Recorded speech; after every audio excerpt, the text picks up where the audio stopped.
आज का जो टॉपिक है हमारा वास्तविक संख्याओं में जो सबसे बड़ी प्रॉब्लम्स रहती है बच्चों को समझने में, वो रहती है परिमेय संख्या और अपरिमेय संख्या, जो कि क्लास 9th और 10th का एक टॉपिक है।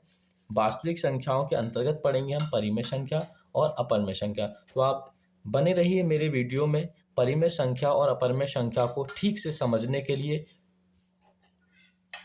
जैसे हम पढ़ेंगे सबसे पहले कि परिमेय संख्या क्या होती है। अगर आपको वास्तविक संख्या नहीं पता है तो मैं ये बता दूं आपकी जानकारी के लिए कि वास्तविक संख्याएं वो संख्याएं होती हैं जिनको हम संख्या रेखा पर प्रदर्शित कर सकते हैं। अब इसमें जो पढ़ना है, मैं आपको ठीक से एक्सप्लेन जो करना चाह रहा हूँ परिमेय संख्या है। तो परिमेय संख्या देखिए, आप ध्यान दीजिए, और ऐसी संख्याएं जिनको अंश बटे हर अर्थात P/Q के जैसा लिख सकते हैं परिमेय संख्याएं कहलाती हैं। इस बात का मतलब ये है कि हम ऐसी संख्याएं जिनको अंश बटे हर के रूप में लिख सकते हैं वो सभी क्या कहलाएंगी, परिमेय संख्या कहलाती हैं। जैसे मैंने यहाँ कुछ एग्जाम्पल्स मेंशन कर रखे हैं, 4/3, 4/5, 3/4, 2/5, 2,3,4 ETC, और भी बहुत सारी ऐसी संख्याएं हो सकती हैं। अभी आप केवल मोटा मोटा देखिए, बाकी मैं क्या करूँगा कि एक सेपरेट पेज पर वास्तविक संख्याओं को समझाऊंगा और आपको उनको पहचानना भी बताऊंगा। इसी प्रकार अपरिमेय संख्या क्या होती है, ऐसी संख्या जिनको अंश बटे हर अर्थात P/Q के जैसा नहीं लिख सकते हैं अपरिमेय संख्याएं कहलाती हैं। जैसे √2, √3, √5 ... ठीक है, तो ये सब संख्याएं कैसी होंगी, आपकी अपरिमेय संख्याएं होंगी। तो मैं अब आपको परिमेय संख्याओं को पहचानने के लिए कुछ पॉइंट्स हैं उनको बताऊंगा, जिनके द्वारा आप परिमेय संख्याओं को भली भांति ठीक से पहचान सकते हैं। अब देखिए, आप परिमेय संख्या को आप कैसे पहचानेंगे। तो परिमेय संख्या को पहचानने के ये मैंने 4 से 5 पॉइंट्स लिख रखे हैं, आप इन्हें थोड़ा समझें। सभी प्राकृतिक संख्याएं परिमेय संख्याएं होती हैं। कहने का मतलब यह है कि जितनी भी हमारी परिमेय संख्याएं हैं, यानी प्राकृतिक संख्या जो भी होंगी वो सब क्या होंगी, परिमेय संख्याएं होती हैं। प्राकृतिक संख्या जैसे 1 हो गया आपका, 2 है, 3 है, 4 है, 5, 6, 7, 8 ... इन्फिनिटी, यानी अनंत तक जितनी भी संख्याएं हैं वो सभी क्या होंगी, हमारी परिमेय संख्या होंगी। दूसरा पॉइंट मैंने लिखा है, सभी पूर्णांक यानी पूर्ण अंक परिमेय संख्या होते हैं। चाहे वो धनात्मक पूर्णांक हो, चाहे आपका ऋणात्मक पूर्णांक हो, दोनों ही क्या होंगे, आपके परिमेय संख्या होंगे। सब अब इसमें रहता है कि जीरो, सर बताइए जीरो कैसी संख्या है, जीरो परिमेय है या अपरिमेय है, इसमें थोड़ा कन्फ्यूजन रहता है बच्चों को। तो मैं आपको बता दूं कि जीरो क्या है, जीरो एक परिमेय संख्या है। क्यों है, क्योंकि भाई हम 0/1 यानी अंश बटे हर लिख सकते हैं इसको, और Q का मान 0 भी नहीं है, तो ये क्या हो जाएगा आपका, ये हो जाएगा हमारा परिमेय संख्या। तो जीरो क्या है, एक परिमेय संख्या है। पॉइंट नंबर 3, सभी पूर्ण वर्ग संख्याओं का वर्गमूल परिमेय संख्या होता है। यानी जितनी भी हमारी पूर्ण वर्ग संख्याएं हैं उनका वर्गमूल क्या होगा, परिमेय संख्या होता है। जैसे √4, 4 का यानी 4 क्या है, आपका पूर्ण वर्ग संख्या है, और जैसे ही आप 4 का वर्गमूल निकालेंगे तो कितना आ जाएगा, 2 आ जाएगा। तो 2 कैसी संख्या हो जाएगी, हमारी हो जाएगी परिमेय संख्या। उसके बाद √9, 9 का वर्गमूल निकालोगे तो 3 आएगा। 3 कैसी है, प्राकृतिक संख्या, और सभी प्राकृतिक संख्या क्या होती है, हमारी परिमेय संख्या होती हैं। इसी तरीके से √25 का भी निकाल सकते हैं आप, क्या हो जाएगा, ये हो जाएगा आपका परिमेय संख्या। उसके बाद पॉइंट नंबर 4, सभी शांत दशमलव। ठीक है, बहुत ज्यादा इंपॉर्टेंट है ये पॉइंट। देखो, सभी शांत दशमलव संख्याएं परिमेय संख्याएं होती हैं। यानी जितने भी यानी दशमलव, जो दशमलव संख्याएं हैं, दशमलव संख्या में बताऊंगा आपको 3 प्रकार की होती हैं। एक तो होता है शांत दशमलव, एक होता है अशांत आवर्ती दशमलव, एक होता है अशांत अनावर्ती दशमलव। उसकी मैं सेपरेट वीडियो बना दूंगा, दशमलव के ऊपर हमारी सेपरेट वीडियो आएगी, उसको आप देख सकते हैं बाद में। सभी शांत दशमलव संख्याएं परिमेय संख्याएं होती हैं।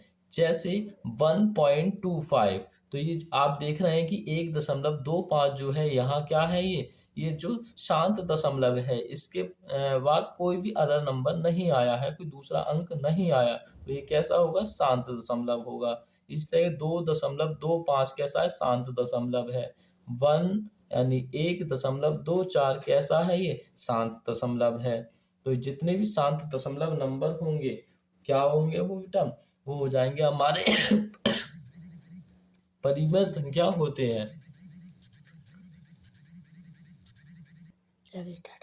उसके बाद पॉइंट नंबर जो 5 है हमारा, वो कहता है कि सभी अशांत आवर्ती दशमलव परिमेय संख्या होती हैं। यानी जितने भी हमारे अशांत दशमलव हैं और कैसे आवर्ती हैं, यानी उनकी आवृत्ति बार बार हो रही है, वो बार बार रिपीट हो रहे हैं। जैसे 1.333, तो आप देख रहे हैं यहाँ पे 33 बार बार आता रह रहा है, तो इसको हम लिख सकते हैं 1.3 का क्या बार लिख सकते हैं। और जैसे ही बार लिखेंगे तो इसको क्या है, हम इसको परिमेय संख्या बोलेंगे। और बाकी मैंने बोला कि मेरी वीडियो आती ही रहेंगी अब, तो ये 1.3 को अंश बटे हर के रूप में लिखना मैं परिमेय संख्या के रूप में बदलना सिखाऊंगा। तो आप अभी यहाँ याद रखिए कि जितने भी हमारे अशांत आवर्ती दशमलव होंगे वो सभी क्या होंगी, परिमेय संख्याएं होती हैं। उसके बाद जैसे दूसरा एग्जाम्पल है यहाँ, या दूसरा उदाहरण है 2.696969 डॉट डॉट, ये रिपीट कर रहा है, तो रिपीटेड है ये, यानी कैसा है, आवर्ती दशमलव है। और जितने भी आवर्ती दशमलव होंगे वो कैसे होंगे, हमारे परिमेय संख्या होते हैं। उसके बाद हम समझते हैं कि अपरिमेय संख्या को आप कैसे पहचानें कि कोई भी नंबर एक अपरिमेय संख्या है। तो पॉइंट नंबर 1 है हमारा, या जिसको मैंने नोट पॉइंट करके लिख रखा है, 2 ही पॉइंट्स हैं इसमें जिनके द्वारा आप पहचान लेंगे कि अपरिमेय संख्या क्या है। तो देखिए आप बेटा कि सभी अपूर्ण वर्ग संख्याओं का वर्गमूल अपरिमेय संख्या होता है। यानी जितनी भी हमारी अपूर्ण वर्ग संख्याएं हैं, अपूर्ण वर्ग जैसे 2 हो गया, 3 है, 5 है, 7 है, और इनका क्या निकालें हम, वर्गमूल निकालें। क्या निकालें, वर्गमूल निकालें। तो इनका वर्गमूल जो आएगा ना, वो कैसा होगा, अपरिमेय संख्या होगा। ये क्या होगा, अपरिमेय संख्या। दूसरा पॉइंट क्या है हमारा, सभी अशांत अनावर्ती दशमलव संख्याएं अपरिमेय संख्या होती हैं। जैसे मैं आपको बता दूं कि 1.41453621, तो आप देख रहे हैं यहाँ क्या हो रहा है, ये नॉन रिपीटेड नंबर है। यानी 4 आया, फिर 1 आया, फिर 4 आ गया, फिर 5 आया, फिर 3 आया, फिर 6 आया, फिर 2 आया, फिर 1 आया, और ये डॉट डॉट इस तरीके से चल रहा है। तो भाई क्या है कि ये नॉन रिपीटेड नंबर है। दूसरा अशांत भी है, कैसा है, अशांत है। तो जो भी नंबर हमारे अशांत है और अनावर्ती है, यानी नॉन रिपीटेड है, तो वो सभी दशमलव कैसी होंगे, वो होंगे बेटा अपरिमेय संख्या। क्या होंगे, अपरिमेय संख्या। उसके बाद एक जो क्वेश्चन है बार बार एग्जाम में पूछा जाता है, वो है हमारा एग्जाम वाला सवाल। ये मैंने लिख रखा है अपने पास से, क्योंकि एग्जाम में आया हुआ क्वेश्चन है, और कहीं भी किसी भी कॉम्पिटिटिव एग्जाम में भी आ जाता है, बोर्ड एग्जाम में भी आया था लास्ट ईयर। तो ये क्या है हमारा कि पाई कैसी संख्या है, पाई कैसी संख्या है, परिमेय है या अपरिमेय है। तो मैं आपको बताऊं कि पाई कैसी संख्या है भी, पाई है एक अपरिमेय संख्या। क्या है, अपरिमेय संख्या। जबकि पाई का जो मान होता है वो 22/7 होता है, और 22/7 कैसा हो जाता है, हमारा परिमेय संख्या हो जाता है। परिमेय संख्या क्यों है, क्योंकि भाई ये देखो आप अंश बटे हर लिखा हुआ है। तो 22/7 कैसी है? एक परिमेय संख्या। और पाई कैसी है हमारे? पाई है अपरिमेय संख्या। अब बच्चों को सबसे ज़्यादा कन्फ्यूजन यही होता है कि पाई का जब सवाल आता है एग्जाम में कि पाई कैसी संख्या है, तो वो सोचता है कि परिमेय है या अपरिमेय है। कि इस तरीके सोचता है कि पाई का जो मान होता है वो 22/7 होता है। और 22/7 जब मान होगा तो 22/7 को तो हम अंश बटे हर लिख सकते हैं। और अंश बटे हर लिख सकते हैं तो ये कैसा हो जाएगा? परिमेय हो जाएगा, जो कि गलत है। ये जो है क्या है कि पाई का जो मान होता है वो 22/7 है, वो तो एक परिमेय संख्या है। लेकिन जो पाई है वो क्या है? हमारा अपरिमेय संख्या है। क्यों?